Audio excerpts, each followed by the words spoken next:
500,000 people were exposed to a lethal chemical that night, and no one has ever been held fully accountable for how or why it happened.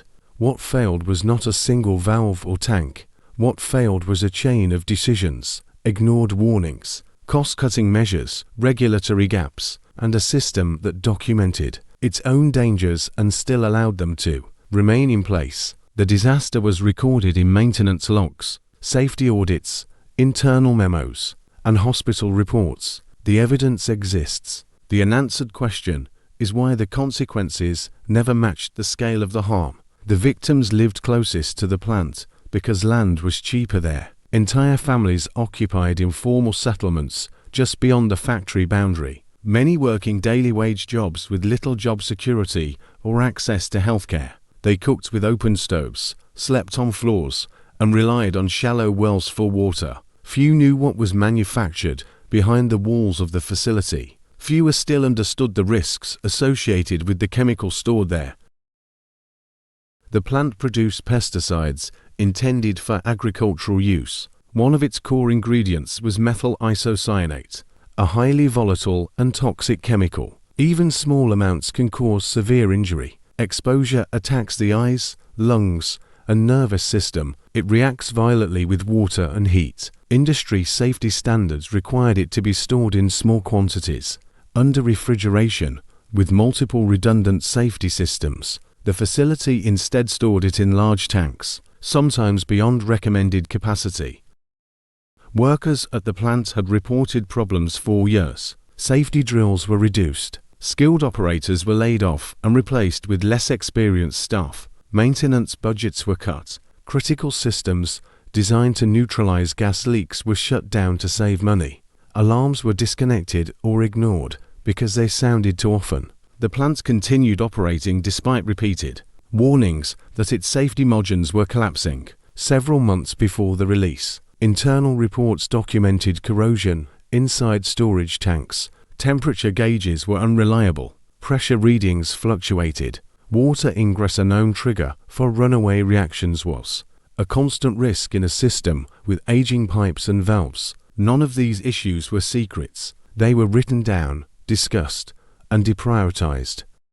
On the night the gas escaped, the storage tank containing methyl isocyanate began to heat rapidly. The chemical reaction inside increased pressure beyond design limits. Safety valves failed to contain it. A vent scrubber meant to neutralize escaping gas was offline. A flare tower, designed to burn off toxic releases, had been dismantled and left non-functional. What remained was a direct path from the tank to the atmosphere. When the gas burst free, it spread outward in a dense cloud, heavier than air. It moved low and fast, following roads, drains, and natural depressions. People woke coughing, choking, and blinded. Many never woke at all. Those who tried to flee collapsed within minutes. Others died in their sleep. Hospitals were immediately overwhelmed. Doctors had no information about the chemical involved. The company refused to disclose the exact composition of the gas, citing proprietary concerns. Physicians treated symptoms blindly: oxygen, eye washes, pain relief, without knowing what antidotes, if any, could help. Thousands arrived gasping for breath. Many died waiting. Within hours, official death counts began to emerge. They were conservative from the start. Bodies were buried or cremated without autopsies. Many deaths were never recorded. Animals died in the streets by the thousands, an early indicator of exposure levels far beyond what was initially admitted. Long-term injuries, lung damage, blindness, neurological disorders, reproductive harm were not counted as casualties, even though they altered lives permanently.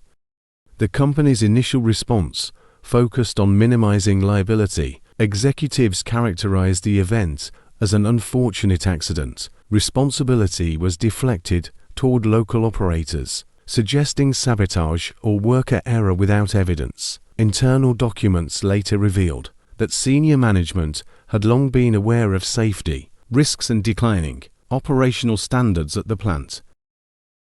Alternative theories emerged, including claims of deliberate sabotage. Investigators examined these assertions and found no credible evidence supporting them. The focus on sabotage diverted attention from documented structural failures and management decisions that had been recorded long before the release. Public trust eroded. The disaster became a symbol of corporate negligence and regulatory failure. It exposed how industrial risks are often externalized onto vulnerable populations. It demonstrated how accountability can dissipate across borders, legal systems, and time. The victims did not all die that night. Many lived for decades with damaged lungs, impaired vision, chronic pain, and psychological trauma. Children born after the disaster suffered health problems linked to parental exposure. Generations were affected by a single failure that was neither sudden nor unforeseeable. What remains unresolved is not the cause of the chemical reaction, but the cause of inaction. The evidence shows that the danger was known. The systems meant to prevent catastrophe were identified, disabled, or neglected. The people exposed had no meaningful warning and no escape. The disaster forced changes in industrial safety laws and emergency response protocols worldwide. Yet similar risk patterns continue to exist wherever hazardous industries operate near marginalized communities. The lessons were documented, but their application remains uneven. This was not an unavoidable tragedy. It was the outcome of decisions made incrementally, justified individually, and devastating collectively. The harm was immediate, the consequences long-lasting, and the accountability incomplete. The chemical dissipated within hours. The responsibility never did.